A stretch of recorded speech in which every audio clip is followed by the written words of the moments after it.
Hello and welcome to Guess Who's Talking. My guest today is Colin Bell. He's co-founder of the Kevin Bell Repatriation Trust. Following the tragic loss of his son Kevin in New York, Colin and his wife set up the charity to help families bring loved ones home from abroad.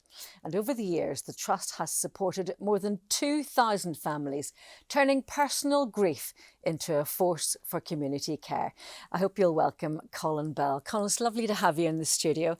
And I want to start off by saying this is one of the most unusual interviews I've done, I think, because your phone is on the table there. Normally we'd ask guests to turn that off because we're recording. Why do you keep your phone on all the time? Well, I could get a call anytime, and we keep the phone on if a family is in distress or just got the worst news they're going to get. I don't want to have them having to ring again and again, so I just keep the phone on all the time, and to be honest, it's 24 hours a day. And that call could be from anywhere in the world? Could be from anywhere in the world, yes. Generally now it's from people who are at home who have been told they've just been informed that a loved one has been killed abroad. So so the phone will ring, and then I'll find out where the person is and where they're coming home to and a little bit about them. And then the wheels go into motion. The wheels go into motion, yeah. Can you take me back to that awful day when you got the phone call, Colin? Yeah. It was actually my 60th birthday, and myself and we have 7 children, and myself and a couple of my sons were putting a gazebo up at the back of the house because our obviously family was coming up to celebrate the birthday, and next thing I was called into the house. Now, we didn't get a phone call as such. Kevin had gone to New York to a friend of his, and whenever Kevin was killed, the friend rang his parents and said, look, get up and tell Colin and Ethna before they get a phone call. So whenever I went into the house, that's Vinny and Caroline were there and to break the news to us. Delivered the worst news possible to you. Yeah. So was it a difficult process then getting Kevin back? And is that where the idea of the trust came from? No, not really. It's amazing, and they'll probably touch on it later, but we've taken over 2,300 people home to their families, and there's never been one as quick. In the fact that Kevin was killed at 2:45 on a Sunday morning. His post-mortem took place on Sunday afternoon. He was released to the undertakers on the Monday. He was on the plane to us on Tuesday night, and he was home to us in our house on the Wednesday morning. So 3 days. Now, we've taken over 200 people home from New York. And, I mean, there is a process that you have to go through to get someone home. But generally, it takes between 1 and 2 weeks to get somebody home from New York. So to get somebody home in 3 days is just... Yeah, that was very quick. You wouldn't get somebody home from England in 3 days, you know. What does your trust do then? Does it provide emotional support, practical support, or...? All sorts of supports. In that, I mean, a family who contact us, they're possibly in shock. They've just got terrible news. But what do you do now? I mean, imagine it happened to you. Who do you turn to, or who do you contact? How do you go about getting somebody home? So when a family can rings us, we're able to say, look, just tell me where the person is, and then you don't have to do any more. We'll look after everything, and we'll arrange an undertaker on whatever country it is. We'll see to the paperwork. We'll get the person home as quick as we can, and we'll also pay for it. Gosh, that must take an incredible burden off grieving families.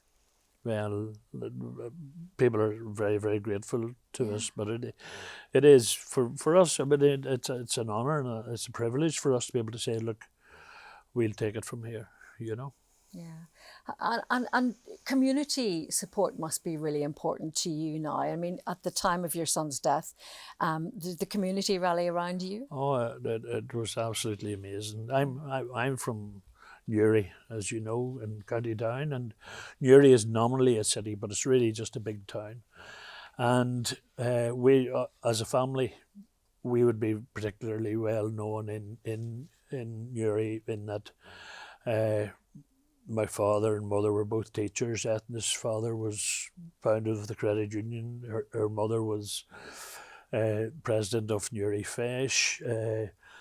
Ethna is very well known locally in drama circles. I am very well known in sporting circles, and I also taught for 40 years in Newry.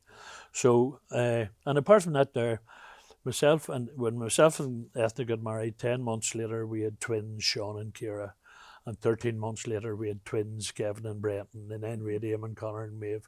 So we had 7 children under the age of 6. Wow. So everybody in Newry knew who the Bells were. So whenever news broke in Newry that Kevin had been killed, the town went into a frenzy of fundraising to bring Kevin home. And in the space of a week, there was £150,000 raised to bring Kevin home. So, and obviously it didn't take that much. We had £150,000, which wasn't ours. And the week after Kevin's funeral, we heard of a young fella from Carryduff had been killed in Thailand. So we reached out to his parents and said, look, we have this money, we'll pay to bring your son home. Following week, we saw on the news a young fellow from Sligo had been killed in Las Vegas. And again, we reached out, and we thought once the £150,000 was spent, that would be the end of it. And then a year prior to Kevin's death, there was a young fellow from Leitrim and beside Castlewellan had been killed in Perth. And his parents came to us and said, look, we have £72,000. And they gave it to us to continue the work. So then that's when we decided that we'd make this Kevin's legacy, and we applied to the Charity Commission and became a charity. And you've been paying it forward ever since. Ever since, yeah. You must have some truly grateful families and some amazing stories from the people that you've helped. Of course, I mean, but we've been through it ourselves, so we know what they're feeling like, and every tragedy, every family has a story. And looking back, what's been the most moving part of your work, Kevin? No, the most moving. It's most moving part. I never even thought of that now, but I would say it's the fact that our trust brings out the best in people, because the support we get is phenomenal, and the help that we're able to provide is very comforting to families. Has it changed you over the years?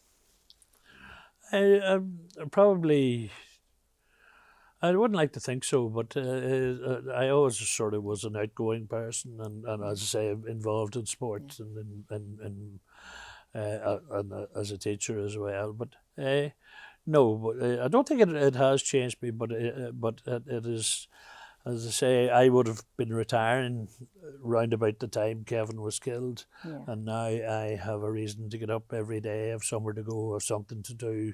So I suppose it, And you go all over the country because community is still important in keeping the charity alive. You're going tomorrow night, I think you told me, to get a cheque. Yeah, to Glenamaddy tomorrow. And I mean, we're so lucky. We must be the luckiest charity in Ireland in that, like, we don't have to look for money because people do fundraisers for us, and not just in Ireland.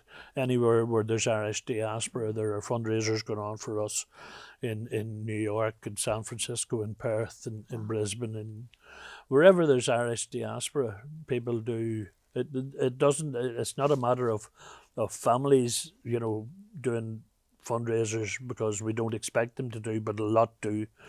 But clubs and societies all over the world do fundraisers for us. So where can we're you sort see of this going? Have you any goals for the trust? No, just as I say, I mean, I think it's very important work, and I think we're sort of transitioning now in that I'll be stepping back from the day-to-day running of it, and it's just we're at a stage now where we're tightening the or ensuring that it will last, so it's just that's the way we are. I want to ask you just finally before we wrap up. I guess, hope is very important. If you've one thought to leave us about hope, what would it be? Hope? Well, I know that we believe that Kevin was put on this earth to do the job he did, and that the fact that his repatriation was so quick is a sign of that. And it's just that hope is so important, faith is so important, and doing as much as you can for people is so important. And you do an incredible work. Colin, it's been a pleasure talking to you. Thank you so much for joining me today. Thank you very much, Lynda. Thank you. Well, join me after the break. We're going to be chatting to a man whose voice and wit and sparkle have been brightening our living rooms for decades. He is Julian Simmons.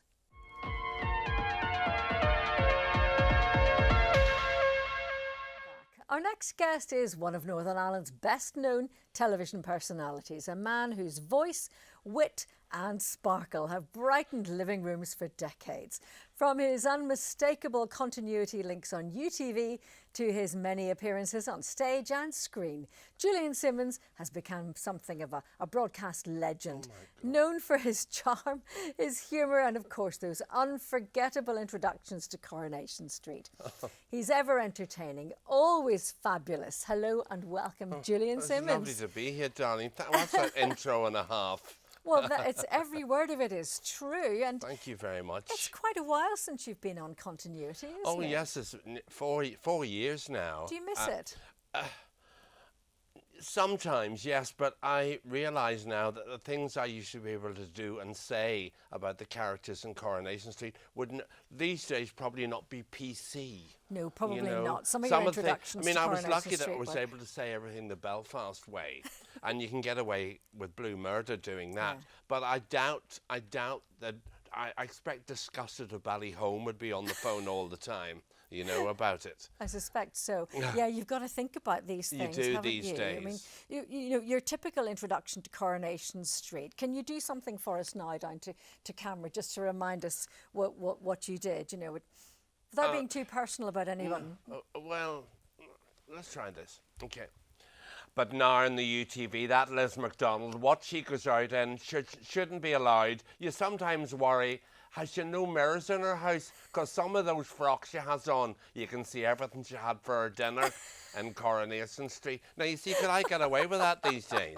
You might just. Maybe just. You see, because it's, when you say it the Belfast way, you get away with Blue Murder. You do. But I mean, a lot of your inspiration for those links to the likes of Coronation Street, did you pick that up from talking to Belfast people? Yes, I think initially I did. I used to get the train into work in the morning when I worked in the travel agency, and people talked on the train as if the people in Coronation Street were real, and I was hearing what they used to say. I thought, well, I'll maybe use that.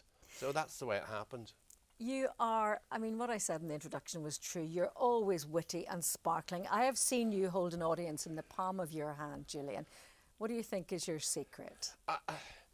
I think basically is I tell it how it is, and I feel I don't put on airs and graces with it.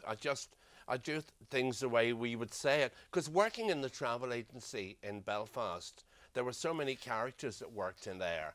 And I picked up the things they used to say and used those words that they said. You're a people watcher. Yeah, more or less, Observer yes. of people. Yes, Yeah. sort of, yes. Yeah. Let's take it back to the beginning. You were born in England, but brought up here in Belfast. What was it like at home? What about mum and dad? Mum and dad was involved with a company that dealt with various materials for clothes. And it was eventually taken over by ICI, I think. But he was travelling all the time. And at the start, my mother and I used to go with him because we were around Europe or over to London or Glasgow. So that's where I got my love of flying, you see, then.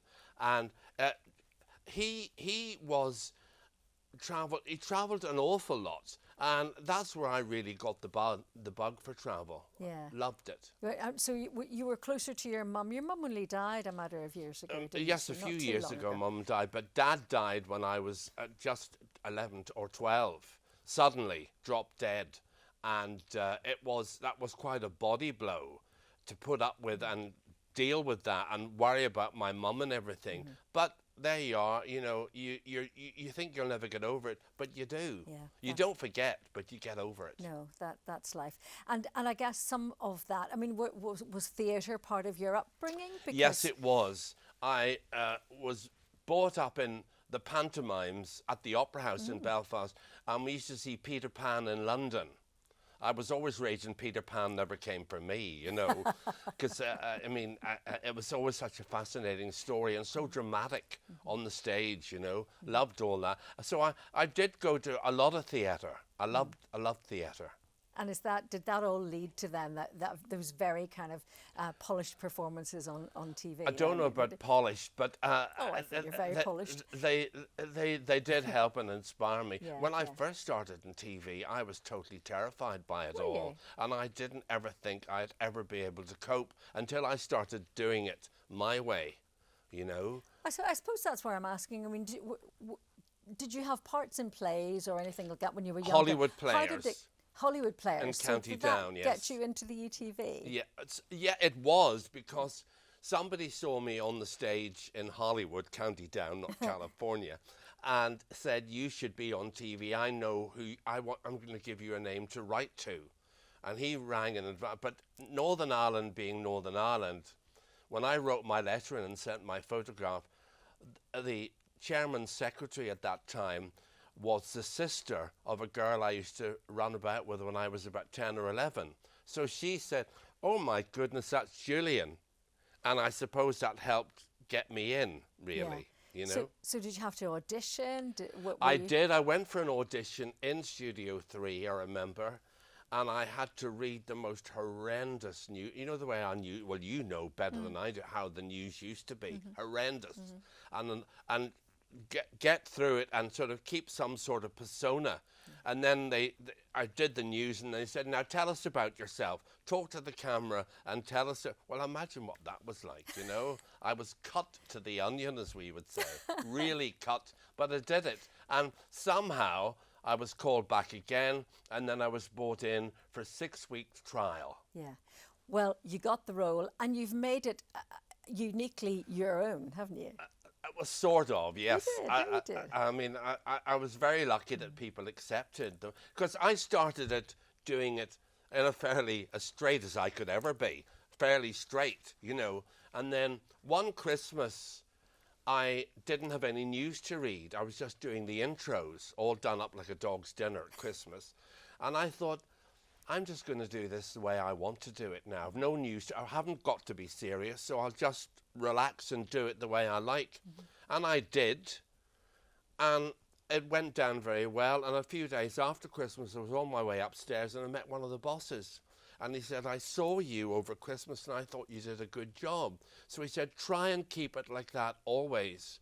And I said, what about the news? Because you've got our news, you have to have a face like a Poe. Well, I did. Because I was always terrified reading the news that nervously I would laugh. because you know the way it is with serious things, you must not laugh. No. And I was always terrified about that. But anyway, they eventually took the news off me. Thank goodness. So you were allowed to be yourself, I or was to be the allowed to be character, myself. because you were really the face and the voice of UTV, weren't you? Well, I didn't feel that at the time, but I mean, people tell me that it was, but I find that hard to believe, really, the face of UTV. Oh, you definitely were. Do you know, I have to say, you know, talking to you now, even Julian, all the years that I've known you, I don't think I've ever seen you down or depressed or anything but what we see in front of us now. You're always chirpy.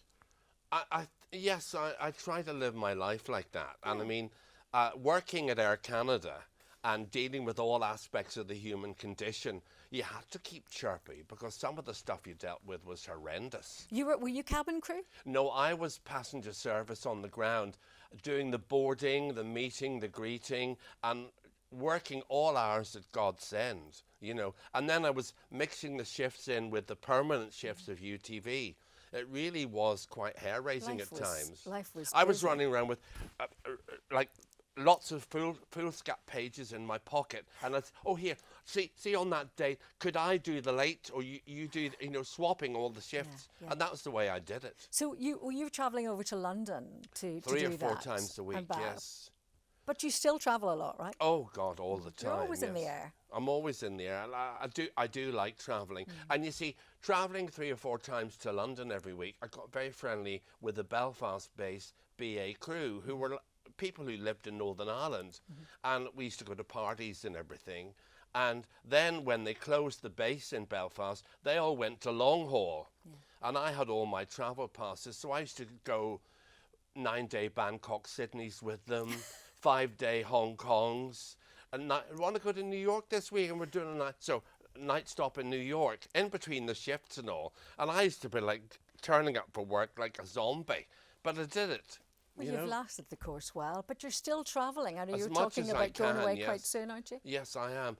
Actually, it's for work. Yeah. I'm going to Alicante the week after next to give away a villa for Tommy French competitions. Not your own, not your No, own. not my villa. own, darling, unfortunately. But I mean, that'll be good fun to do. You know. Your audience, your fan base now spans such a range because you've a whole new audience now. Well, this You've is it. Instagram's podcasts done all that. DJing. Yes. Oh, the DJing. Tell me about that. Go on. Well, the DJing came courtesy of Carolyn Stewart, because when I used to be on her programme on a Friday afternoon, I eventually used to join her on some of the gigs she did. And Carolyn likes to boogie. She does. So sometimes I'd be up on the stage. She says, "I'm going down to boogie for this," and she's down with the audience, and I'm left with, and you know, this one's come. So I had to learn to flick from one to the other, and so I sort of picked a bit of stuff up, and now I've embellished on that. Yeah. And now I do gigs, which is amazing. You've been headlining at music festivals. I have indeed. I Yeah. did the Farmers Bash recently, and that was terrific. Terrific. In a tractor as well, right? Yeah, oh, was it? Oh, was it? You were Yes, driving a tractor. They had me in just for the trailers, like, but putting me in a tractor, and I thought, good gracious, you know, will I be able to, and reversing it with a trailer on and everything. Now, there was a guy in the tractor with me, keeping me right, but at the same time, I was terrified I was going to flip the whole thing over. Well, I suppose if you can drive a car, and you only learned to drive later Courtesy in of life UTV. as well, didn't you? UTV wanted me to do a series about learning to drive, which I did, and I wasn't the slightest bit interested in it till the 3rd episode, and I thought, do you know, I quite like this. And so I did.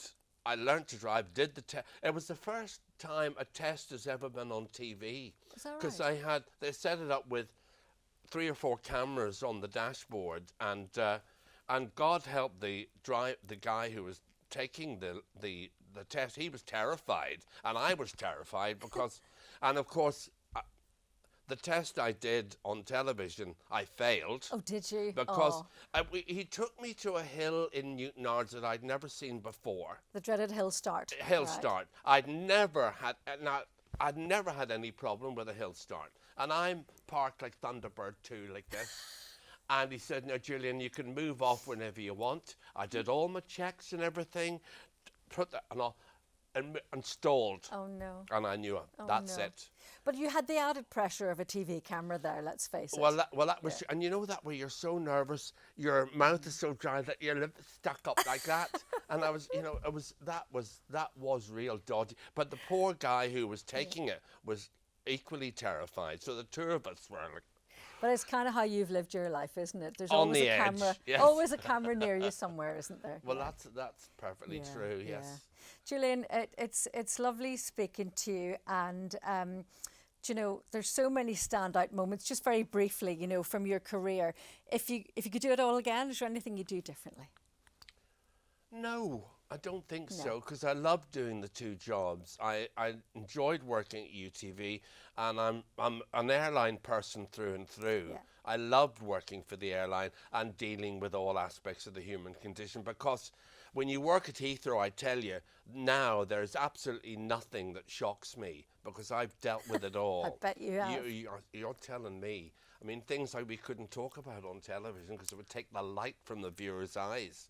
But I enjoyed it all. You can tell me after these cameras stop Oh, rolling. absolutely, all the dirt. It's a pleasure to talk to you, Julian Simmons. Thank you for joining me. Thank you very much. Thank you.